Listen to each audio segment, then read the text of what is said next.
Assalamualaikum warahmatullahi wabarakatuh. Berjumpa lagi dengan saya, Ibu Listriana Widiasi. Kali ini saya akan membahas materi tentang tanah dan keberlangsungan kehidupan. Materi yang akan saya bahas kali ini adalah satu tentang peran tanah dan peran organisme tanah. Peran tanah.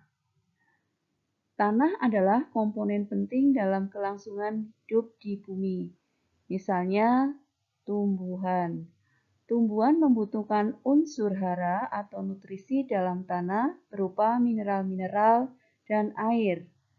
Tanaman polong-polongan dan kacang-kacangan membutuhkan bakteri dalam tanah untuk membantu akar menyerap dan mengolah zat hara. Peran tanah bagi makhluk hidup diantaranya adalah 1. Sebagai tempat hidup hewan dan bakteri. 2. Penyedia kebutuhan dan penunjang kesehatan manusia, serta penyedia dan penyaring air. Peran tanah yang pertama adalah sebagai tempat hidup hewan dan bakteri. Tanah berfungsi sebagai tempat mikroorganisme hidup bagi berbagai macam hewan darat dan mikroorganisme bakteri tanah. 2. Sebagai penunjang kesehatan dan penyedia keperluan manusia. Kita tahu bahwa berbagai aktivitas manusia seperti bermain sepak bola, bermain kelereng, dan berjalan-jalan dilakukan di atas tanah. Yang ketiga, penyedia dan penyaring air. Sebagai contoh adalah sumber air berada dalam tanah. Namun banyak yang terdapat di atas tanah seperti danau, sungai, dan laut. Untuk memperoleh air tanah, harus menggali tanah sampai beberapa meter untuk membuat sumur. Air tanah banyak dimanfaatkan oleh hewan, tumbuhan, dan manusia. Peranan organisme tanah. Organisme tanah berada pada lapisan tanah bagian atas kurang lebih 10 cm di bawah permukaan tanah. Aktivitas biologis yang ada di tanah 80–100% dilakukan oleh jamur dan bakteri. Hasil dari aktivitas biologis yang dilakukan oleh hewan, jamur, dan mikroorganisme dapat mempengaruhi kesuburan, tekstur tanah, dan kegemburan tanah. Berikut ini adalah contoh organisme tanah, yaitu berupa cacing tanah.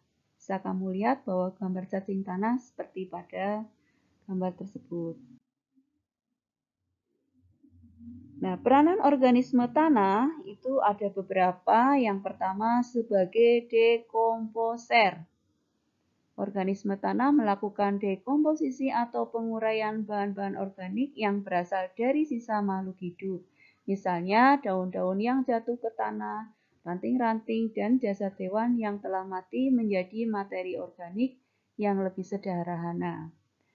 Membantu pelapukan batuan menjadi bahan organik atau mineral tanah. Yang kedua, sebagai pereaksi kimia dalam tanah.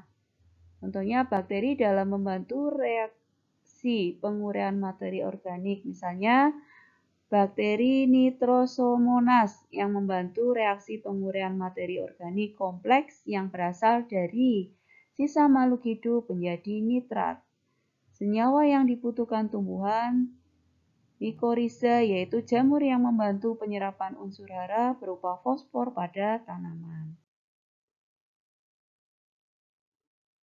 Kemudian berikutnya adalah sebagai pengurai polutan dalam tanah. Organisme tanah berperan sebagai agen biologis yang mampu membersihkan polutan dalam tanah. Organisme tanah menguraikan bahan kimia yang masuk ke tanah, misalnya adalah herbisida dan hasil pertanian. Berikutnya adalah pencegah penyakit tanah. Nah, pada kondisi yang normal, ketika tanah memiliki jumlah senyawa organik dan aktivitas organisme yang tinggi, maka organisme tanah dapat melawan organisme yang masuk ke tanah. Kemudian berikutnya adalah pemberi pengaruh pada tekstur tanah.